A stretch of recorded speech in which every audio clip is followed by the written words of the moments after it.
Gupta and Gupta जो civil engineering का एक ऑब्जेक्टिव बुक है, उसी का चैप्टर है बिल्डिंग मटेरियल्स एंड कंस्ट्रक्शन। इसको बीएमसी बोलते हैं। इसका सॉल्यूशन हम लोग इस पार्ट में कर रहे हैं। इससे पहले हम लोग 1 से 8 तक का जो फ्लूइड मैकेनिक्स से सॉल्व करते हुए soil mechanics and foundation engineering तक सॉल्व कर चुके हैं। बिल्डिंग मटेरियल एंड कंस्ट्रक्शन का भी हम लोग 1 से लेकर 50 तक का क्वेश्चन सॉल्व कर चुके हैं। ये पार्ट दूसरा पार्ट होगा। इस पार्ट में हम लोग 50 से आगे का जो क्वेश्चन है, मीन्स 1 से 50 हम लोग फर्स्ट पार्ट में सॉल्व किए थे, तो 50 के आगे का जो क्वेश्चन है इस पार्ट में हम लोग सॉल्व करते हैं। तो इस पार्ट का जो फर्स्ट क्वेश्चन है मेरा, दैट इज़ 51 नंबर। उसको देखते हैं 51 नंबर क्या कर रहा है। 51 नंबर क्वेश्चन क्या करता है, तो प्रोसेस पूछ रहा है of mixing water and other ingredient make brick is known as. तो ब्रिक बनाने के लिए जो मिक्सिंग करते हैं क्ले और वाटर का जो प्रोसेस होता है मिक्सिंग का, उसको क्या कहते हैं, तो उसको क्नेडिंग बोलते हैं। उसको क्या बोलते हैं, तो क्नेडिंग बोलते हैं। नेक्स्ट क्वेश्चन देखा जाए, एडवांटेज ऑफ क्लैंप। एडवांटेज पूछ रहा है किसका, clamp and compare to kiln. Clamp burning और किल्न जो होता है, दो मेथड है ब्रिक को बर्न करने के लिए। तो ये पूछ रहा है कि क्लैंप का एडवांटेज क्या है, किसके रिस्पेक्ट में, किल्न का रिस्पेक्ट में। तो पूछ रहे हैं, देखते हैं ऑप्शन इसका, it make less time for burning. Less time किस में होता है, वो किल्न में होता है। तो क्लैंप का पूछ रहा था, तो ये नहीं होगा। तो ये जो हो गया फर्स्ट जो मेरा, वो किल्न का हो गया। It gives more output for first class brick. First class brick के लिए मोर आउटपुट होता है, क्लैंप नहीं। ये किसके लिए होता है, किल्न के लिए होता है। It has less initial cost. हाँ, इनिशियल कॉस्ट जो होता है क्लैंप बर्निंग का, वो लेस होता है। इनिशियल कॉस्ट जो होता है वो लेस होता है किसका, क्लैंप बर्निंग का, और किल्न बर्निंग का ज़्यादा होता है। इसका जो होता है ज़्यादा होता है, मोर होता है किससे, क्लैंप बर्निंग से। तो इसका जो सही एडवांटेज इसमें क्या हो गया, तो it's list initial cost, means इसका लेस होता है। इनिशियल कॉस्ट जो होता है क्लैंप बर्निंग का, वो कम होता है। तो इस तरह से इसका करेक्ट आंसर हो गया। और सूटेबल, नेक्स्ट ऑप्शन देखते हैं, it is suitable for brick are required. It is suitable when bricks are required. तो ये सब किल्न बर्निंग के लिए था। ठीक है, नेक्स्ट क्वेश्चन देखा जाए क्या बोल रहा है, the internal size of mould. जो इंटरनल साइज है किसका, मोल्ड का। मोल्ड क्या होता है, जिससे ब्रिक हम लोग ब्रिक का कंस्ट्रक्ट किया जाता है। ब्रिक बनाने के लिए जो इंस्ट्रूमेंट यूज होता है, जो एक मोल्ड यूज होता है, उसी को मोल्ड बोलते हैं। तो इसका जो साइज होता है थोड़ा ज़्यादा होता है किससे, जो ब्रिक का जो साइज होता है उससे। तो smaller than the size of the full burned brick, smaller नहीं होता है, इक्वल नहीं होता है, इससे ज़्यादा होता है, greater than the full burned brick, that is C. इसका जो एक बॉक्स होता है, इसमें ब्रिक हम लोग प्रिपेयर करते हैं, जो मोल्ड में ब्रिक बनाया जाता है मोल्ड से। तो इसका जो साइज होता है थोड़ा ज़्यादा होता है किससे, जो फुल्ली बर्न्ड ब्रिक जो है उससे। नेक्स्ट क्वेश्चन देखते हैं, पग मिल। पग मिल क्या होता है, पग मिल जो होता है इसमें प्रिपेयर किया जाता है किसका, क्ले का। तो प्रिपरेशन ऑफ क्ले किसके लिए, ब्रिक का जो फॉर्मेशन होगा जो क्ले से, उसको प्रिपरेशन किया जाता है कहाँ, तो पग मिल में। दैट इज इसका करेक्ट आंसर हो गया। नेक्स्ट क्वेश्चन देखा जाए, which of the following brick are used for lining of furnace. Furnace क्या होता है, हाई टेम्परेचर होता है। फर्नेस में जो होता है हाई टेम्परेचर होता है। फर्नेस जो होता है हाई टेम्परेचर होता है। यहाँ पे फर्नेस जो होता है हाई टेम्परेचर होता है। तो हाई टेम्परेचर या फर्नेस में कौन सा ब्रिक यूज होता है, तो हाई फर्नेस के लिए हम लोग कौन यूज होता है, तो रिफ्रैक्टिव ब्रिक यूज करते हैं। रिफ्रैक्टिव ब्रिक यूज किया जाता है कहाँ, फर्नेस में। तो रिफ्रैक्टिव ब्रिक जो होता है हाई टेम्परेचर के लिए इसका यूज किया जाता है, हाई टेम्परेचर जगह पे इसका यूज किया जाता है। तो रिफ्रैक्टिव ब्रिक का जो बर्निंग होता है, इसका टेम्परेचर जो होता है 1700 डिग्री सेल्सियस होता है। 1700 डिग्री सेल्सियस पर इसका बर्न किया जाता है किसको, रिफ्रैक्टिव ब्रिक को। और ऐसे जनरली ब्रिक का देखा जाए तो बर्निंग ऑफ ब्रिक जो होता है कहाँ होता है, तो 100 to 1200 तक डिग्री सेल्सियस तक होता है। अगर जनरली अगर देखा जाए तो जो बर्निंग ऑफ ब्रिक जो होता है 1000 degree Celsius to 1200 degree Celsius तक इसका बर्न किया जाता है। बट अगर रिफ्रैक्टिव ब्रिक देखा जाए तो रिफ्रैक्टिव ब्रिक का जो बर्निंग होता है वो कितना होता है, 1700 डिग्री सेल्सियस। तो इसका हाई टेम्परेचर में इसका यूज किया जाता है। तो फर्नेस जो होता है हाई टेम्परेचर के लिए होता है, तो इसमें कौन सा ब्रिक हो जाता है, वो रिफ्रैक्टिव ब्रिक हो जाएगा। नेक्स्ट क्वेश्चन देखा जाए तो फ्रॉग क्या होता है, वो पूछ रहा है, frog of the brick in brick machinery is generally kept. तो फ्रॉग क्या होता है, जो ब्रिक होता है उसका टॉप जो पोर्शन होता है उस पर कटिंग एज रहता है। उसको दो पर्पज इसका होता है। पहला पर्पज जो होता है कि इसका मोटार का जो ज्वाइंट होता है इससे स्ट्रांग होता है, ठीक है, फ्रॉग से। दूसरा होता है किसी ब्रिक का जो कंपनी है उसका नाम इसमें लिखा हुआ रहता है। तो इस तरह से कहते हैं जो ब्रिक कहाँ होता है वो टॉप फेस होता है, ब्रिक का उस पे होता है, दैट इज टॉप फेस पे होता है। इसका मेन पर्पस होता है to joining the strengthening the joining of the brick.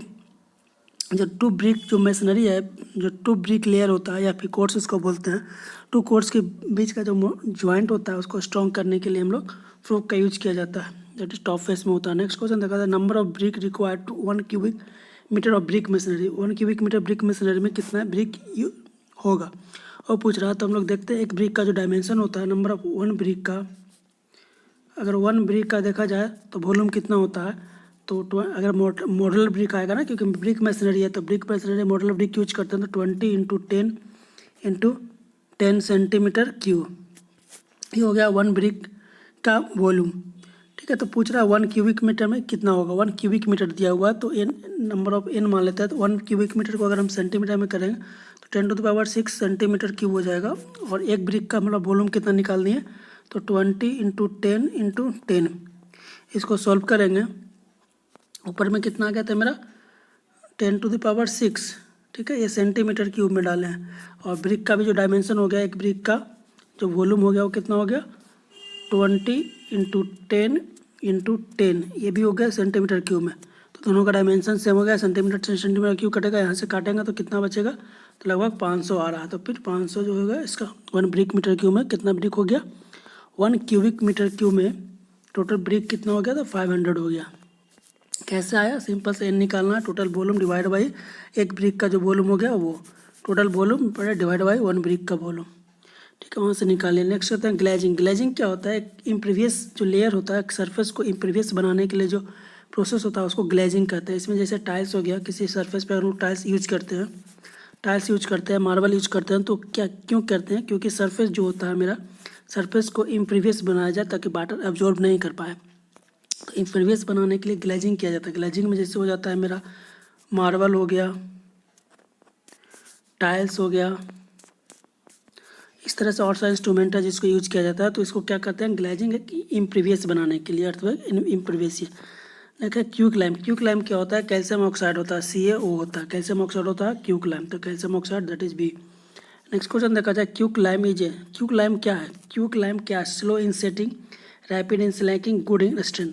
Slow in setting ठीक है, rapid in slaking, rapid slaking जल्दी करता है, good strength, strength quicklime में नहीं होता, ये हाइड्रोलिक लाइम का है, क्यूक लाइम में स्ट्रेंथ नहीं होता है। तो इस तरह से क्यों अगर स्ट्रेंथ देखा जाए तो किस में होता है, हाइड्रोलिक लाइम होता है। हाइड्रोलिक लाइम जो होता है उसके लिए स्ट्रेंथ होता है। तो इसको कह सकते हैं कि हाइड्रोलिक लाइम के लिए होता है स्ट्रेंथ। तो एक मेरा सही है, 2 सही है, तो 1 और 2 बोथ आर करेक्ट। किस में दिया हुआ देख लेते हैं, दैट इज सी में दिया हुआ। नेक्स्ट क्वेश्चन देखा जाए, pure lime takes a long time to develop adequate strength. जो प्योर लाइम होता है वो ज़्यादा समय लेता है स्ट्रेंथ डेवलप करने में। तो सही है, प्योर लाइम में क्ले नहीं होता है, इसके वजह से इसका टाइम जो होता है ज़्यादा होता है। क्यों, प्योर लाइम है स्लो हार्डिंग करेक्टरिस्टिक, जो हार्डिंग करेक्टरिस्टिक होता है स्लो होता है, इसके वजह से इसका स्ट्रेंथ कम टाइम ज़्यादा लेता है। तो इस तरह से ये रीजन भी सही है और असर्शन भी सही है, इसका एक्सप्लेनेशन भी सही करा। तो इस तरह से जो इसका आंसर हो जाएगा वो ए हो जाएगा, that is both A and R is true and the explanation is correct. Next question देखा, hydraulic lime. Hydraulic lime is obtained by, hydraulic lime किससे ऑब्टेन किया जाता है, तो बर्निंग ऑफ कैंकर। जो कैंकर का जो बर्न करते हैं जब कैंकर को, तो हाइड्रोलिक लाइम फॉर्मेशन होता है। तो इस तरह से बेस का करेक्ट हो जाएगा। नेक्स्ट देखते हैं, the main constituent which impart the hydraulicity to hydraulic lime. Hydraulic lime में जो हाइड्रोलिसिटी लाता है वो किसके वजह से होता है, तो वो क्ले के वजह से होता है। क्ले जो होता है मेन इंग्रेडिएंट होता है जिसके वजह से हाइड्रोलिसिटी आता है किसमें, हाइड्रोलिक लाइम में। तो इस तरह से इसका करेक्ट आंसर हो गया। नेक्स्ट क्वेश्चन देखते हैं, study of the following statement को पढ़ने के लिए बोल रहा है। Hydraulic lime is suitable for white washing. Hydraulic lime जो होता है वाइट वॉशिंग के लिए नहीं, हाइड्रोलिक लाइम जो होता है मोटार के लिए यूज होता है। तो हम लोग जानते हैं कि हाइड्रोलिक लाइम जो यूज होता है मोटार के लिए होता है, वॉशिंग के लिए, वाइट वॉशिंग के लिए कौन होता है, वो फैट लाइम होता है।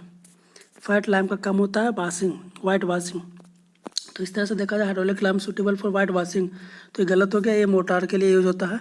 Fat lime is suitable for white washing. हाँ, फैट लाइम जो होता है सुटेबल होता है किसके लिए, वाइट वॉशिंग के लिए, दीवार पेंटिंग के लिए। Hydraulic lime is suitable for making motor. Hydraulic lime किसके लिए सुटेबल होता है, मोटार के लिए, ये भी सही है। Fat lime is suitable for making motor. Fat lime motor के लिए नहीं होता है, किसके लिए होता है, वॉशिंग के लिए, वाल वॉशिंग के लिए होता है। तो ये गलत हो गया, एक गलत हो गया, तो मेरा सही कौन होगा? 2 और 3। तो ऑप्शन देख लेते हैं, 2 और 3 किस में दिया हुआ? 2 और 3 मेरा बी में दिया, that is B. Next question देखा जाए, main ingredient of Portland cement. Portland cement का जो मेन इंग्रेडिएंट हो गया कौन सा हो गया? तो पोर्टलैंड सीमेंट में सबसे ज़्यादा जो होता है वो लाइम होता है। कितना होता है? 60 से 65%, 60 to 65%। उसके बाद सिल्का होता है। सिल्का कितना होता है? 60 से 65%। सिल्का जो होता है 20 to 25%। सिल्का जो होता है 70 to 25%। ठीक है, तो पोर्टलैंड सीमेंट में अगर देखा जाए तो लाइम कितना होता है? तो 60 से लेकर के 65% तक के। अगर इसी को अगर सिल्का देखा जाए, सिल्का जो होता है इसमें तो 17 to 25%। एवरेज इसका देखा जाए तो 23% लिया जाता है, और लाइम का एवरेज दिया जाए तो 63% लिया जाता है। मेन क्वेश्चन इसमें कौन सा हो गया? तो लाइम और सिल्का। तो लाइम और सिल्का मेरा फर्स्ट में, दैट इज ए इसका करेक्ट आंसर हो गया। इसमें एल्युमिना पूछा, तो एल्युमिना कितना होता है इसमें? तो एल्युमिना होता है 3 से लेकर के 8% तक। एल्युमिना का जो परसेंटेज होता है वो 3 से 8% तक होता है। ठीक है, तो ये भी रखना है। सिल्का कितना होता है मेरा?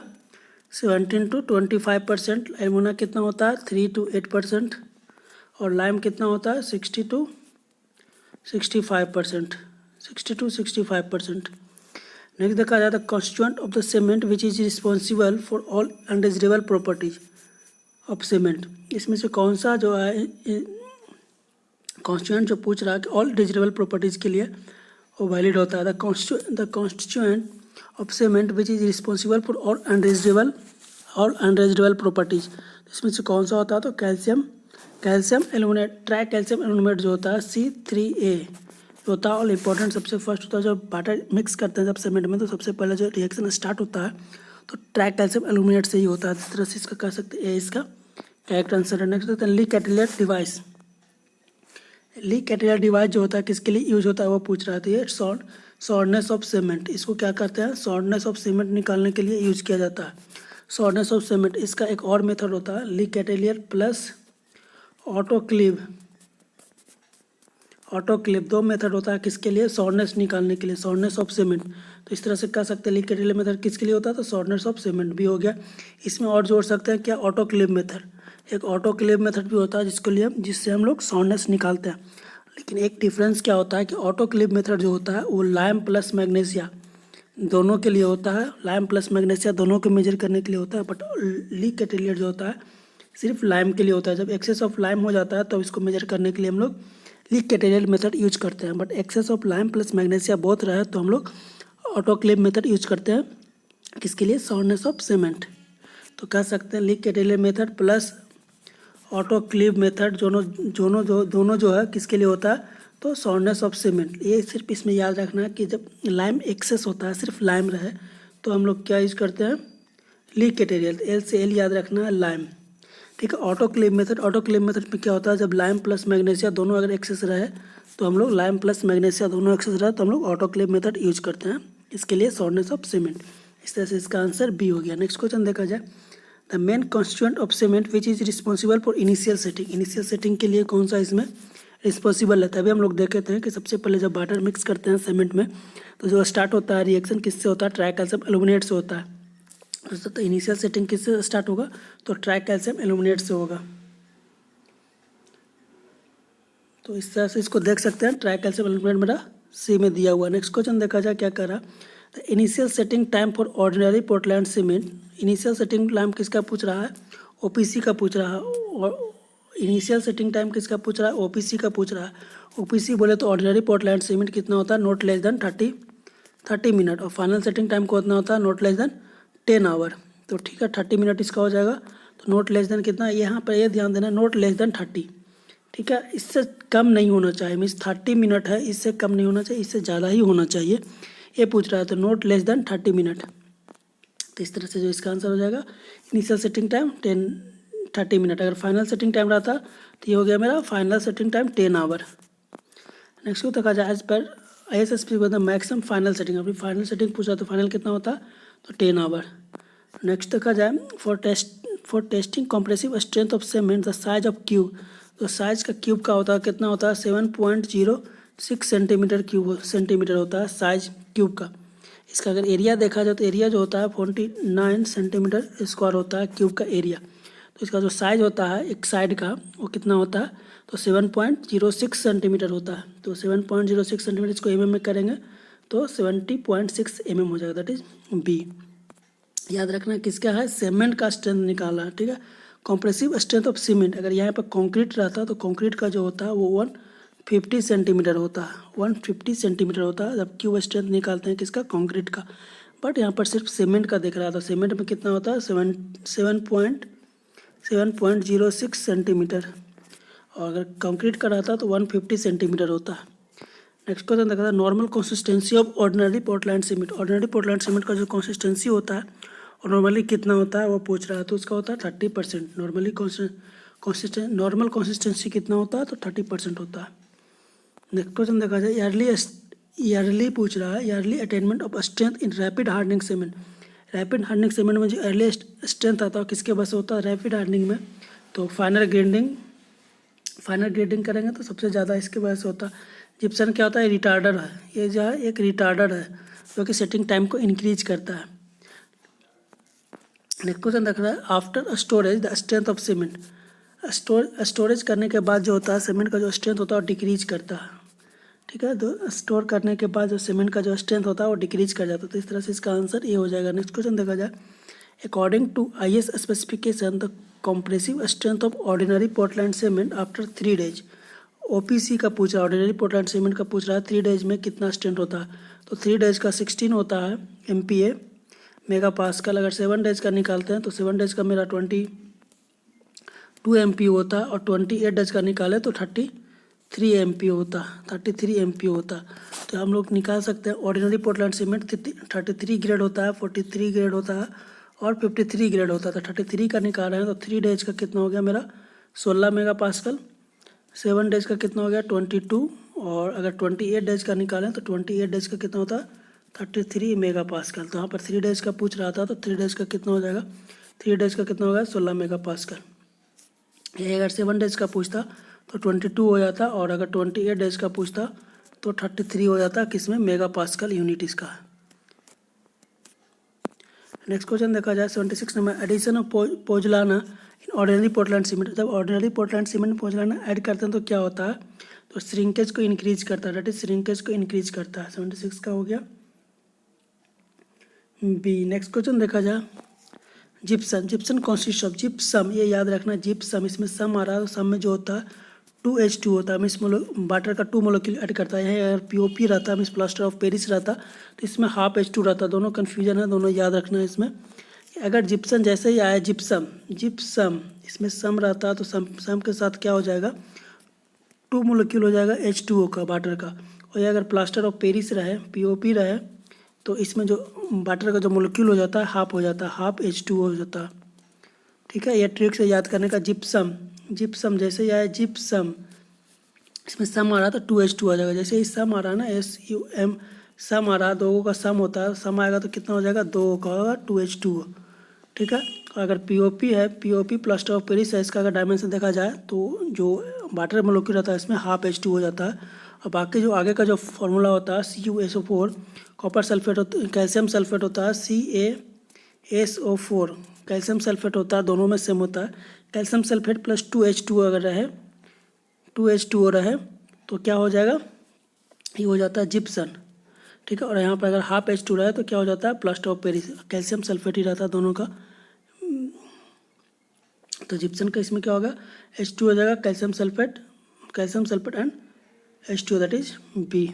नेक्स्ट क्वेश्चन देखा जाए, for testing compressive and tensile strength of cement, the cement mortar is made mixing cement and standard the proportion, standard proportion कितना होता है 1:3 होता है। और जिसका टेम्परेचर होता है मेन अथी करने का, वो टेस्टिंग का वो कितना होता है 27 ± 2 degree Celsius, 27 degree ± 2 degree Celsius. ये याद रखना, जो टेम्परेचर होता है कॉम्प्रेसिव स्ट्रेंथ टेस्ट करने का, जिस टेम्परेचर पे किया जाता है वो टेम्परेचर कितना होता है 27 degree Celsius ± 2 degree Celsius, 27 ± 2 degree Celsius इसका टेम्परेचर होता है। अगर यहीं पर अगर टेंसाइल स्ट्रेंथ पूछा जाए, ये कॉम्प्रेसिव था, टेंसाइल जो होता है टेंसाइल स्ट्रेंथ कितना होता है 10 to 15% होता है किसका, कॉम्प्रेसिव स्ट्रेंथ का। अगर टेंसाइल पूछा जाए इसमें, अगर टेंसाइल पूछा जाए, अगर टेंसाइल स्ट्रेंथ का अगर रहता तो टेंसाइल स्ट्रेंथ कितना होता है, 10 to 15% किसका हो जाता है, कॉम्प्रेसिव स्ट्रेंथ का, कॉम्प्रेसिव स्ट्रेंथ का 10 to 15% कॉम्प्रेसिव स्ट्रेंथ का हो जाता है। तो इसका जो अगर देखा जाए रेशियो जो होता है प्रोपोर्शन का कितना होता है, 1:3। और दूसरा एक इंपॉर्टेंट पॉइंट इसमें याद रखना है कि जो टेम्परेचर होता है, जिस टेम्परेचर पर टेस्ट किया जाता है वो कितना होता है, 27 ± 2 degree Celsius, 27 ± 2 degree Celsius temperature पर टेस्टिंग किया जाता है कॉम्प्रेसिव एंड टेंसाइल स्ट्रेंथ का।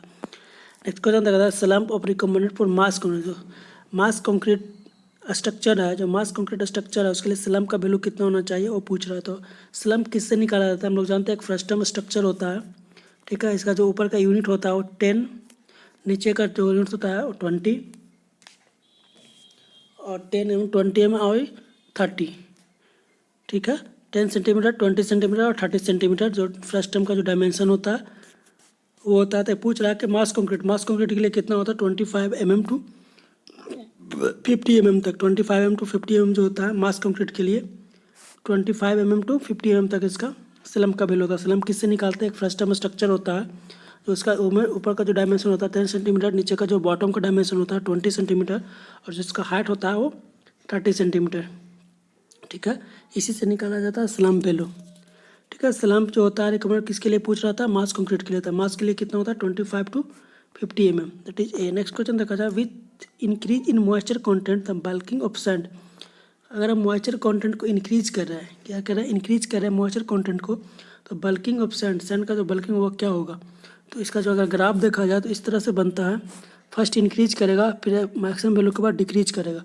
तो मॉइस्चर कंटेंट, तो बल्किंग ऑफ सैंड जो होता है, तो इसका जो ग्राफ होता है फर्स्ट इंक्रीज करता है फिर डिक्रीज करता है। तो first increase to attend a maximum value and then decrease, that is C इसका करेक्ट आंसर हो गया। नेक्स्ट क्वेश्चन देखा जाए, which of the following cement is suitable for use in massive concrete structure.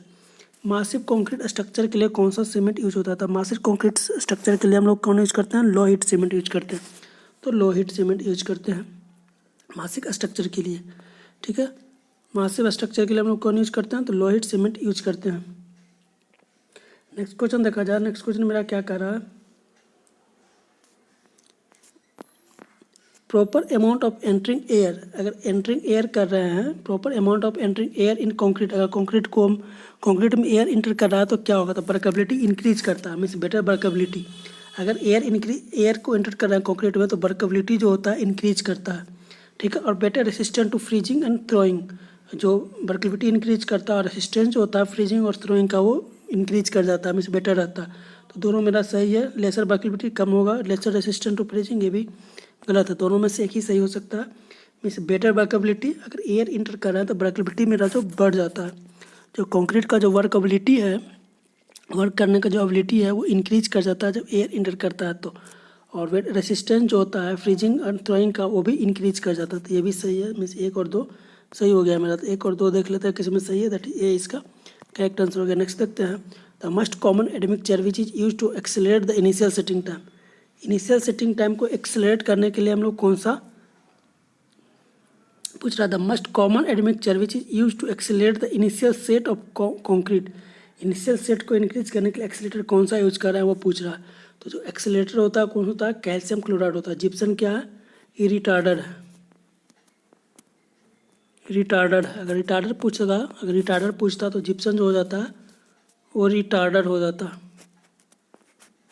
Retarder हो गया। और accelerator कौन सा हो गया, वो कैल्शियम क्लोराइड हो गया। रिटार्डर क्या करता है, सेटिंग टाइम को इंक्रीज करता है, सेटिंग टाइम को इंक्रीज करता है। रिटार्डर का काम क्या है, जो रेट है सेट करने का वो कम जाता है, इससे सेटिंग टाइम जो होता है इंक्रीज कर जाता है।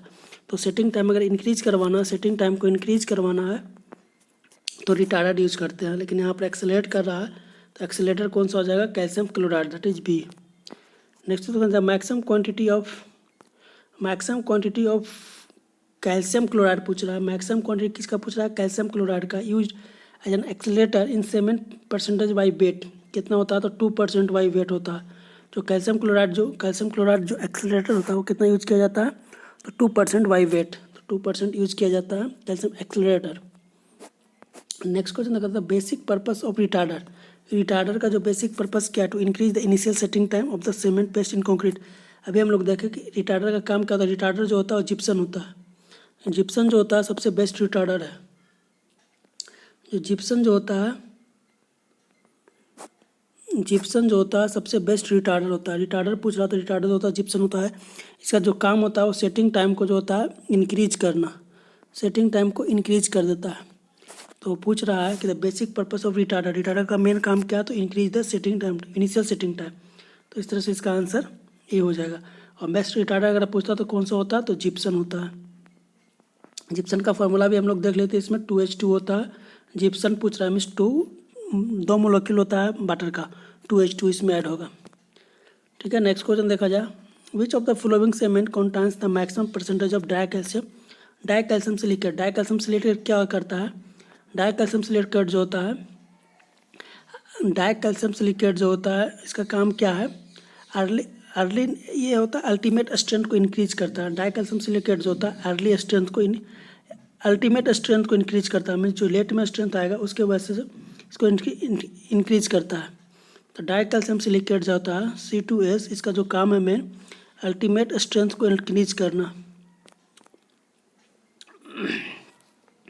अल्टीमेट स्ट्रेंथ जो हो गया उसको इंक्रीज करना है। यहाँ पे अगर ट्राई कैल्शियम सिलिकेट रहता, C3S रहता, तो इसको जो होता है अर्ली स्ट्रेंथ को इंक्रीज करता है, अर्ली स्ट्रेंथ को इंक्रीज करता है।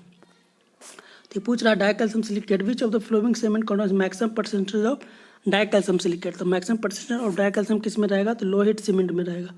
लो हीट सीमेंट में मैक्सिमम परसेंटेज रहता है किसका, लो हीट सीमेंट में मैक्सिमम परसेंटेज रहता है डाई कैल्शियम सिलिकेट का। अगर रैपिड हार्डनिंग सीमेंट रहता तो इसमें मैक्सिमम परसेंटेज किसका रहता है, C3S का, ट्राई कैल्शियम सिलिकेट का।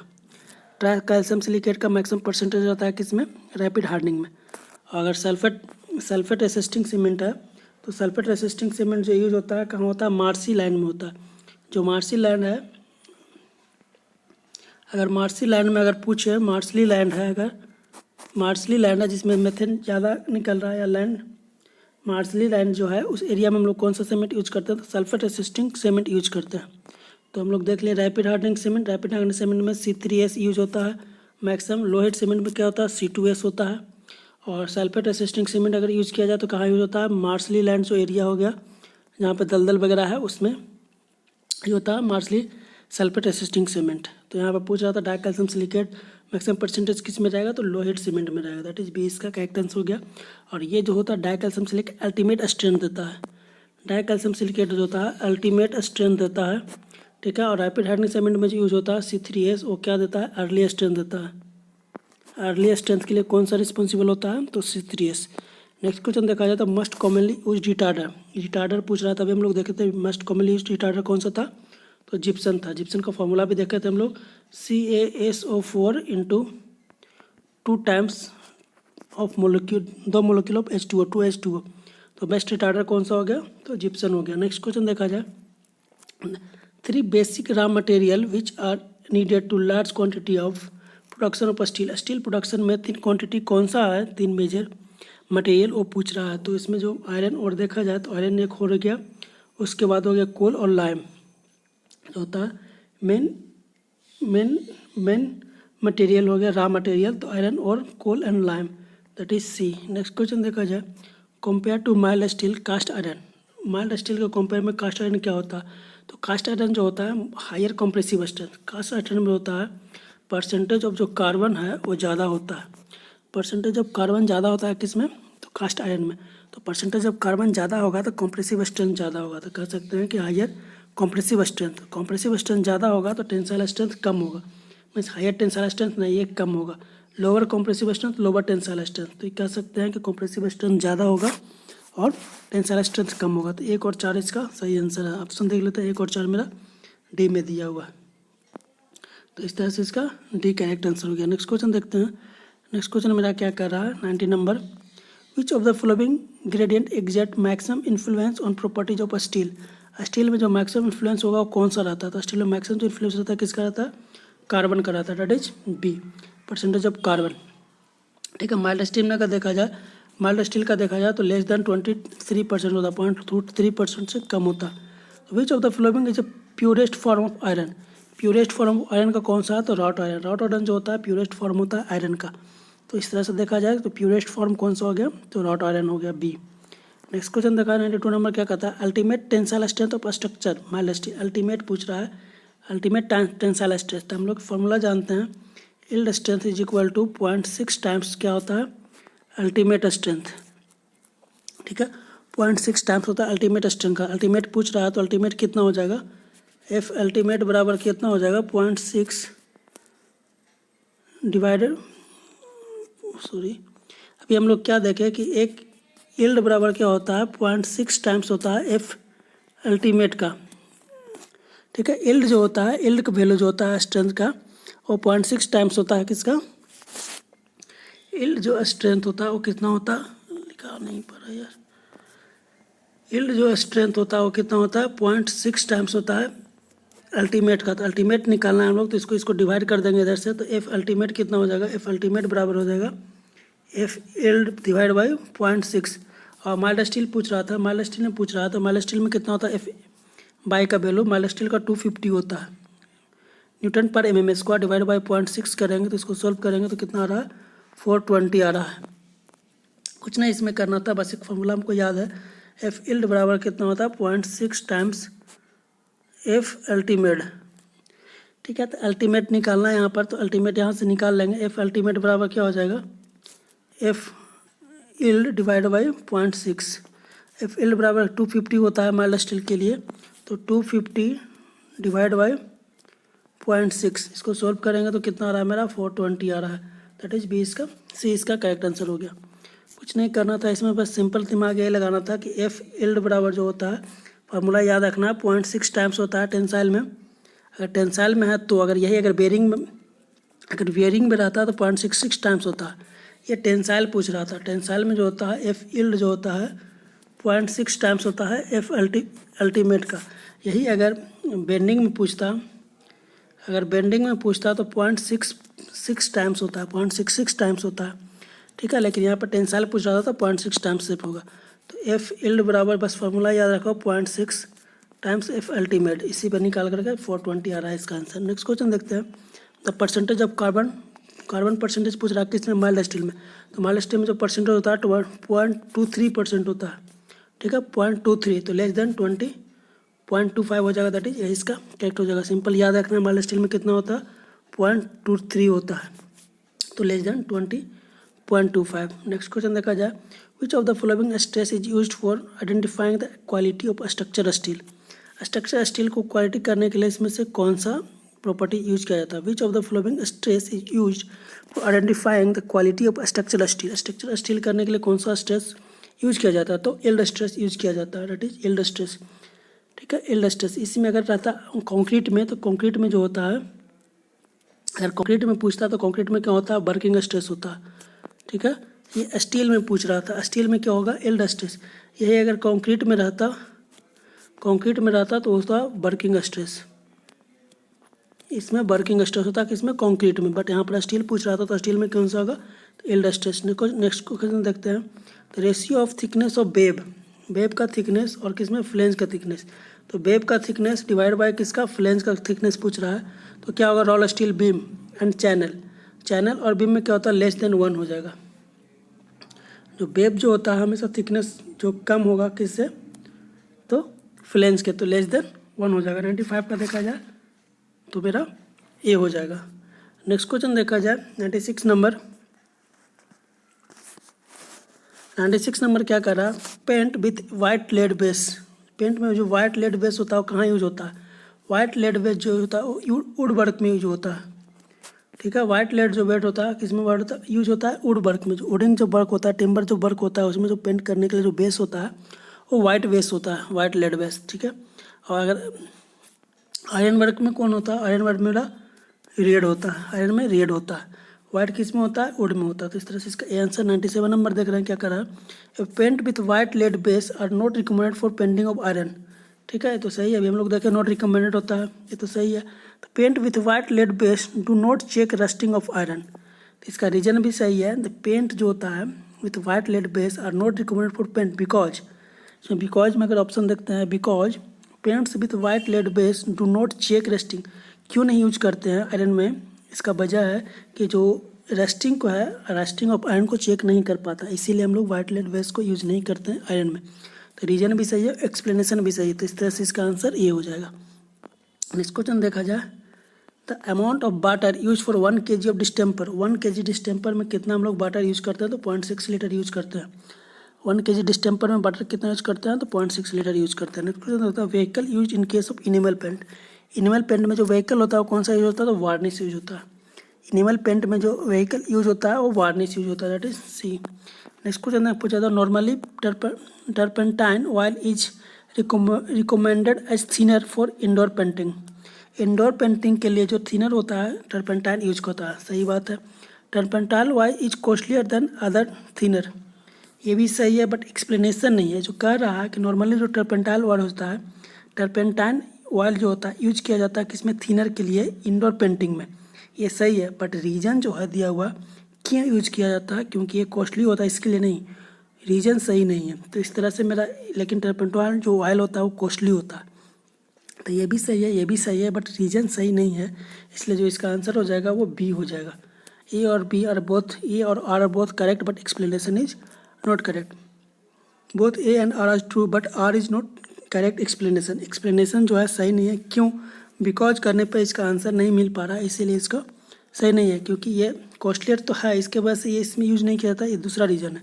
ये सही था, ये सही था, बट रीजन नहीं था सही, इसलिए इसका आंसर भी हो जाएगा। तो यहाँ पे हम लोग देख लिए हैं कि 100 तक सॉल्व कर चुके हैं, तो हम लोग इस पार्ट में इतना ही रहने देते हैं। फर्स्ट पार्ट में हम लोग देखे थे, फर्स्ट पार्ट में हम लोग 1 से लेकर 50 तक सॉल्व किए थे। ये सेकंड पार्ट था जिसमें हम लोग 51 से लेकर के 100 तक सॉल्व किए, तो इसमें भी हम लोग 50 क्वेश्चन का सेट सॉल्व कर चुके हैं। दैट इज 51 से लेकर के 100 तक हम लोग सॉल्व कर चुके हैं। नेक्स्ट पार्ट में फिर से 101 से लेकर के 101 से लेकर के आगे तक सॉल्व करेंगे। इस पार्ट में हम लोग 50 क्वेश्चन तक ही रहने देते हैं। नेक्स्ट पार्ट में फिर से मिलते हैं, फिर 101 से आगे का सॉल्व करेंगे। जब तक इस वीडियो को यहीं तक